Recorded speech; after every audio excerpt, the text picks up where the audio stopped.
सर्वप्रथम मी हे सांगू इच्छिते की माझा जन्म झालाय शिवनेरी किल्ल्यावरती, जिथे छत्रपती शिवाजी महाराजांचा जन्म झालाय आणि मी जातीत जन्माला आले जी डॉक्टर बाबासाहेब आंबेडकरांची जात आहे. तर मला दोन्हीही वारसे लाभलेले आहेत. ज्या हाताने मी पेनाने क्रांती करू शकते, त्याच हाताने मी तलवारीने सुद्धा क्रांती करायची धमक ठेवते.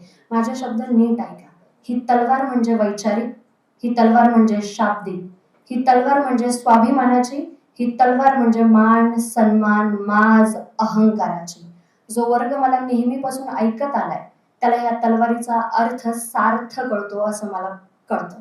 मी एक लेखकही आहे, त्यामुळे मला स्वतःचे शब्द कसे कुठं कशा प्रकारे बोलायचे आहेत, कसे फिरवायचे आहेत, कुठे ट्विस्ट आहे, कुठे शेवट करायचा आणि कुठे क्वामा घ्यायचा हे चांगल्या पद्धतीने कळतं. माझी सर्वांना विनंती आहे, जे जे माझ्या विरोधामध्ये आज महाराष्ट्रामध्ये ज्यांनी ज्यांनी पोस्ट टाकल्यात त्यांनी फक्त बिग बॉसला एकच प्रश्न करावा की पूर्ण क्लिप दाखवा.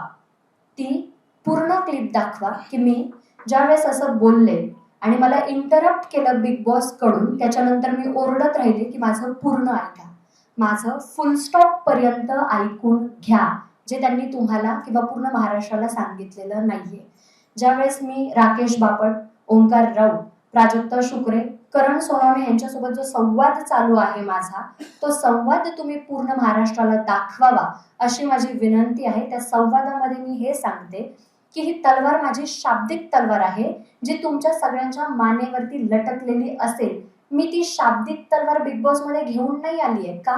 कारण मी बिग बॉसच्या घरामध्ये 100 वेळा सांगितलं सगळ्या सदस्यांना की मी माझी बाहेरची बाजू इथे कधीच दाखवणार नाही. कारण माझे शब्द जे असतील विद्रोह, बंडखोरी, अन्यायाविरुद्ध न्यायाची मागणी करणं, हे तुम्हाला कदाचित नाही कळणार. त्यामुळे मी अशा शब्दांचा उच्चार इथे करणार नाही. मी एक खेळाडू म्हणून इथे आलेली आहे, तर तुम्ही मला तसंच बोलावं.